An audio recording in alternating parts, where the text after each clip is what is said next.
fight is all about, what the good fight is all about.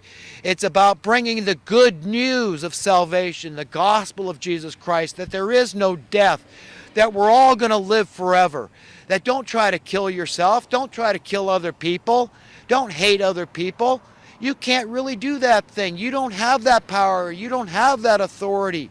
So don't waste your time, don't dissipate the precious few minutes we have on earth with hatred and condemnation. Rather, try to win people over and point out where you believe they're deceived, and listen to them if they think you're the one that's deceived, and maybe they've got a point, maybe you still need to grow. We all learn stuff every day. We never stop growing for all eternity. Our character keeps on expanding. Our knowledge base keeps on growing forever and ever and ever. All the good things that we store up in our hearts and minds, the truly precious things, we get to keep forever. All our really deeply held values that are truly good and holy and right, we're not going to lose them. God is protecting those things. The love you have for your children and truly valuable things out there.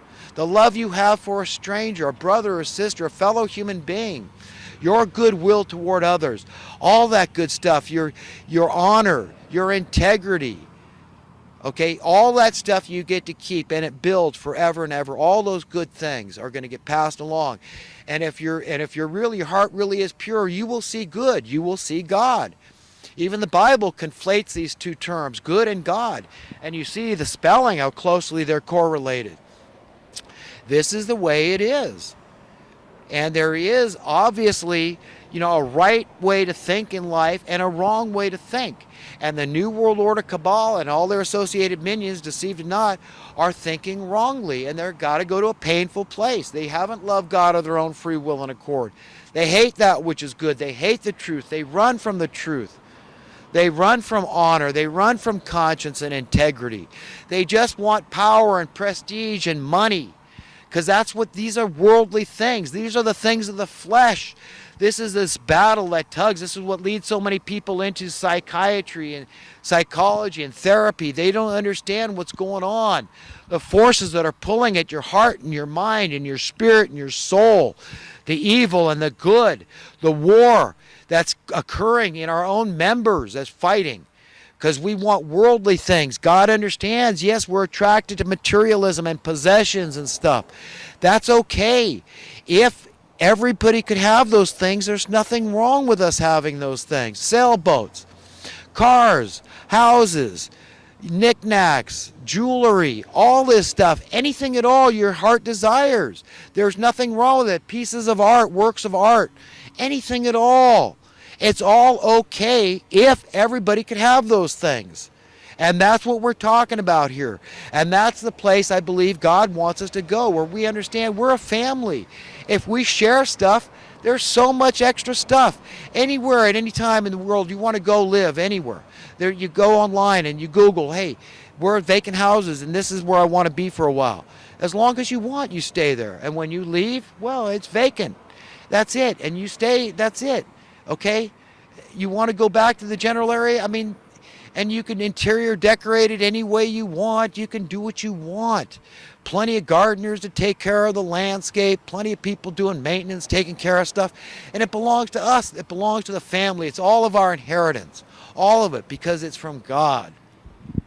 So, heaven's going to be a beautiful place. And death, can you imagine this thing that we all worry about so much? Even if we don't care about our own lives, we care about the lives of others. So death is a very bad thing. There's no ifs, ands, or buts about it. And that's going to be gone. As the scriptures put it, swallowed up in victory. O death, where is thy sting? O grave, where is your victory? As it is written. And that's a beautiful thing. And some people they'd scoff at that and say, oh, right away, this guy doesn't know what the hell he's talking about. The earth would overpopulate. Well, come on. Who created the life force in us? Who gave us fertility? Cannot that same Creator, Almighty God, just as easily take away the fertility when the earth is populated to His satisfaction, not yours, not mine, not the New World Order cabal, but to His satisfaction, the potter, The difference between all human beings and the potter is that we are the pottery.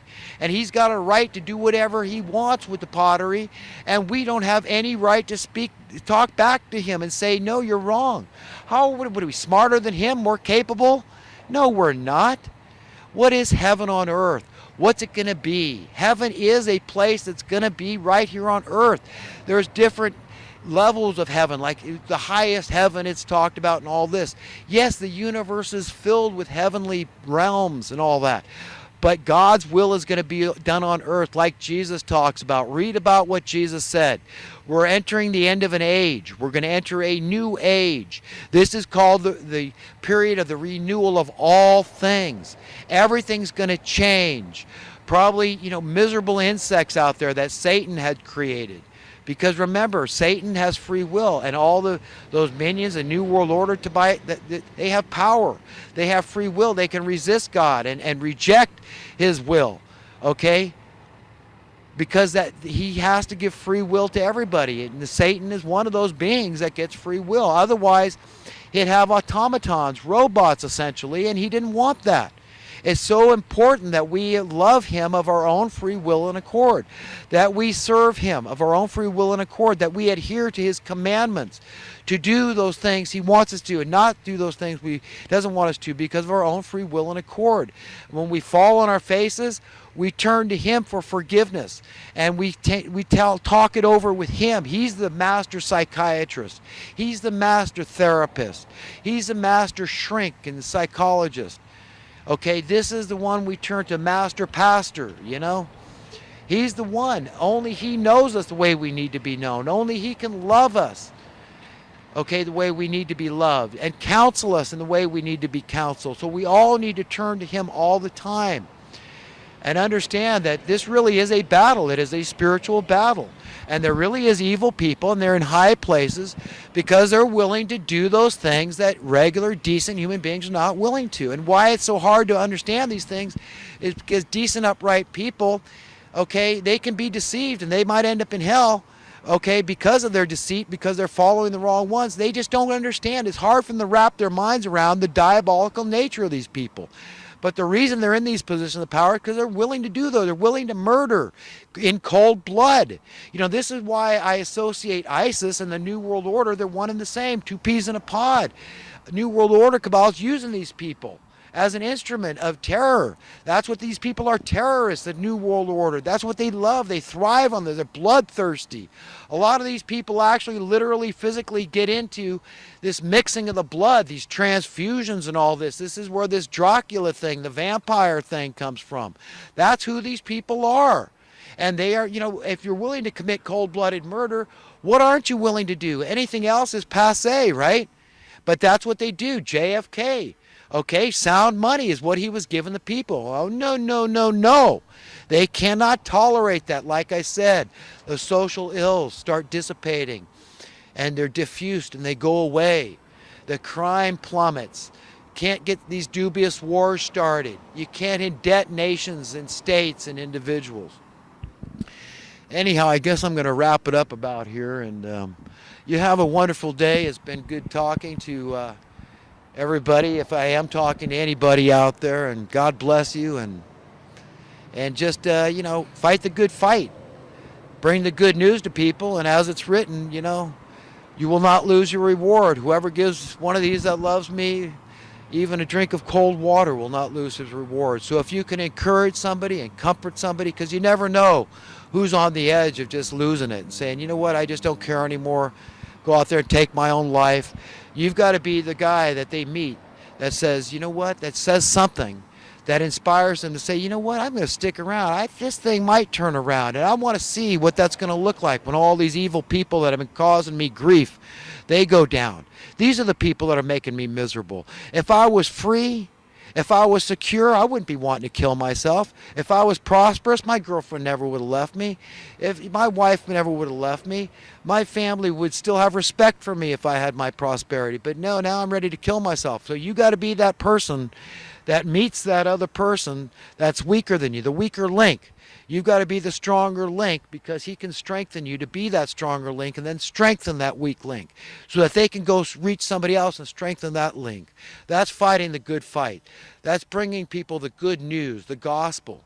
Okay, that there is no death. So, get that out of your mind, that, the answer is killing somebody, killing an evil person, or killing yourself. No, no, that's not the answer. That doesn't work. There's no such thing. You weren't given that power. You weren't given that authority.